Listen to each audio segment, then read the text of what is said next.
Okay, Steve, so here we go. I got it all wired up. Everything's prepped. I've got all your on lighting over here.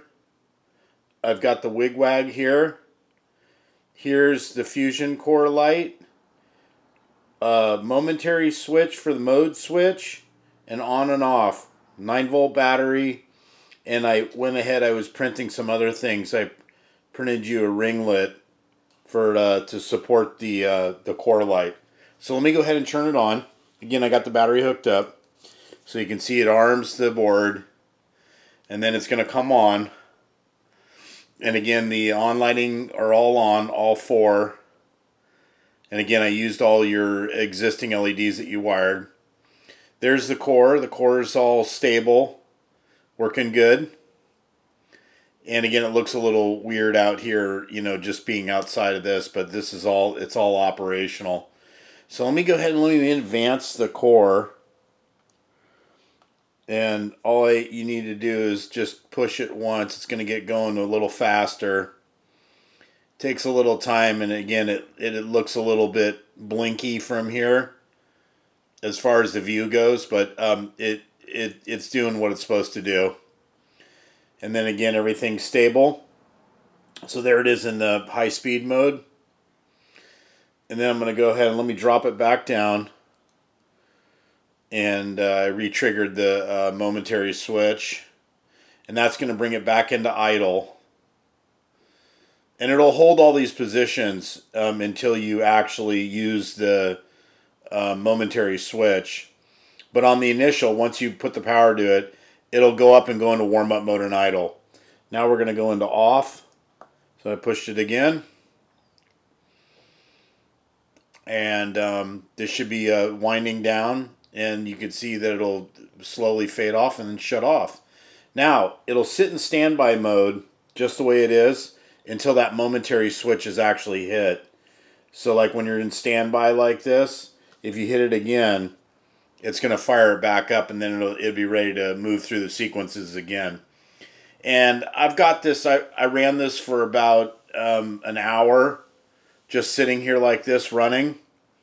And you know, it's stable. I don't see any issues with it. And again, I think everything looks good. It's behaving the way it's supposed to.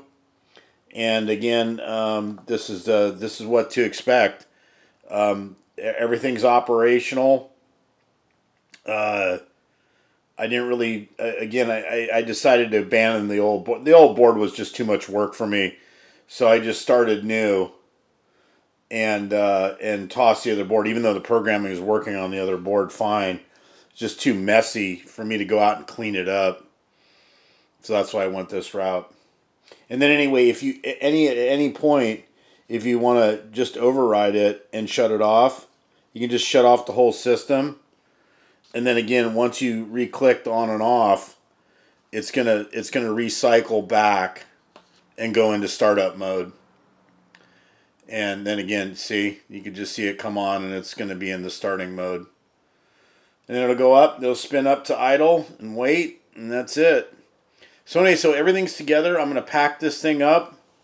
I sent you a little, I sent you a little driver board setup. I'll just put it in front here like this, maybe you can see it or not. And this has got a 12-port driver board in here with a few LEDs and some resistors. And this might help you kind of get into practice at soldering onto a board. And I got a great tutorial about how to solder this. It's the exact same board. So I thought that might be helpful for you. So anyway, so I'll toss that in the package. Everything else is there. I built you a little extra pack of stuff. It's got some shrink tubing, some wire, and some white LEDs in there. And so this will give you a little bit of a pack, you know, in case you something goes wrong when you go to do the build or do the install. So anyway, so I'll wrap this video up and send this on this way. Send you a little link, and I'll get this baby all ready to go, and I'll get it out the door. We will talk to you soon.